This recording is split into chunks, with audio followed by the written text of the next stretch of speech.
আসসালামু আলাইকুম রহমতুল্লাহ বারাকাতু।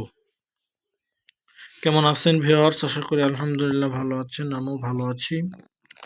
তো আজকে একটি বিষয় নিয়ে আমি হাজির হয়েছি, সেটা হচ্ছে যে ওস্তাদের নিকট হতে আদেশ নেওয়া।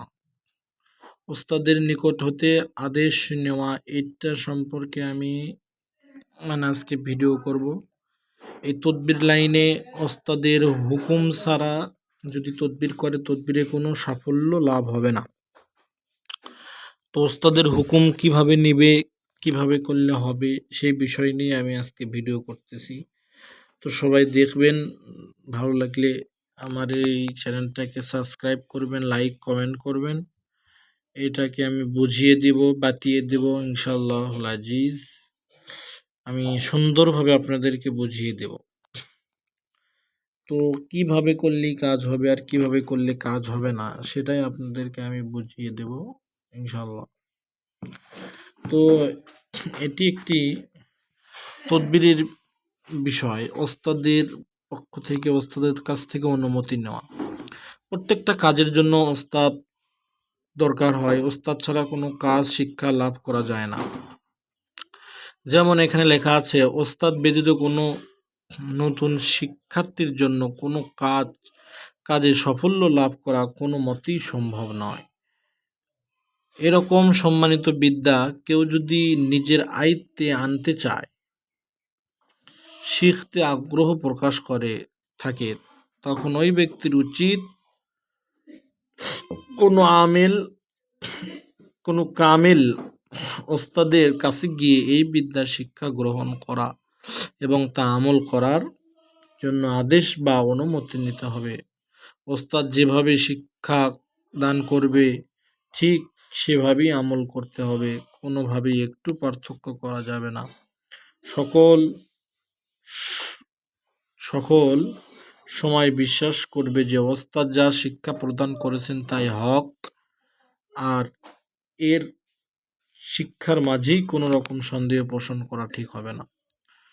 ওস্তাদ শিক্ষাকে যদি আসল শিক্ষা মনে করা যায়, তাহলেই খুব তাড়াতাড়ি ফায়দা হাসিল হবে এবং আপনার এই শিক্ষা কোনো দিনও বিফল যাবে না। আর যদি অনুমতি ব্যতীত এবং পথ নির্দেশ ছাড়া যে কোনো আমলকারী যত চেষ্টা করি আমল করে থাকুক না কেন, আমল করতে যত রকমের শর্ত মেনে চলা হয়, তারপরও কোনো রকম সফলতা লাভ করা সম্ভব না।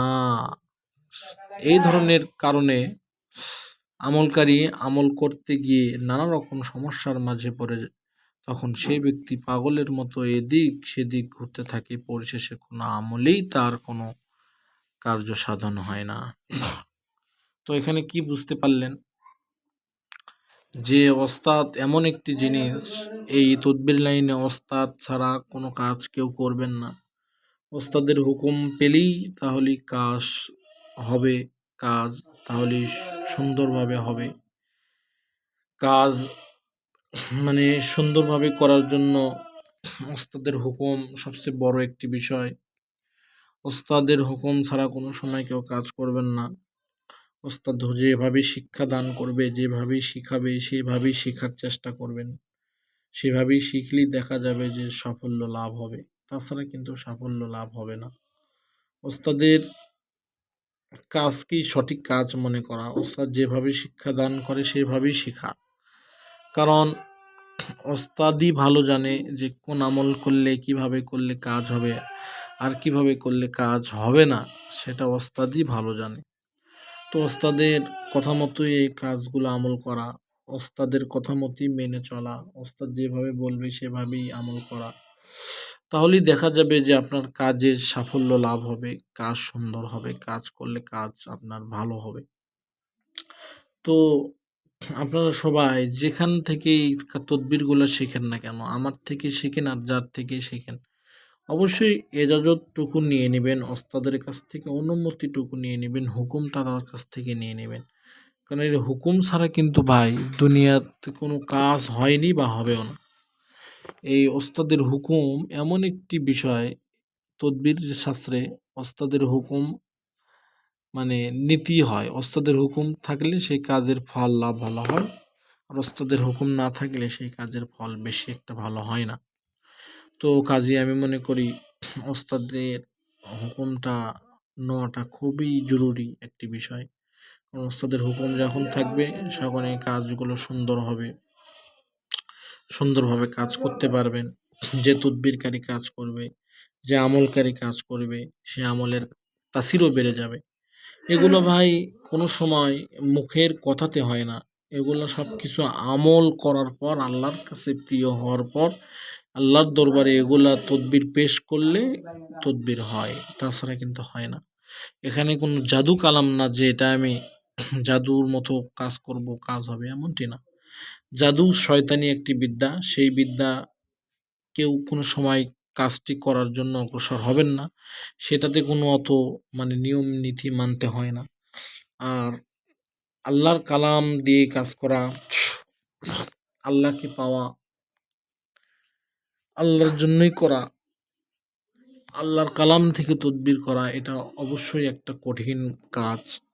এই কাজটাকে সহজ করার জন্যই নিজেকে আমল করতে হবে। আল্লাহর দরবারে আমলকারী হিসাবে পৌঁছিতে হবে। তাহলেই কাজ হবে।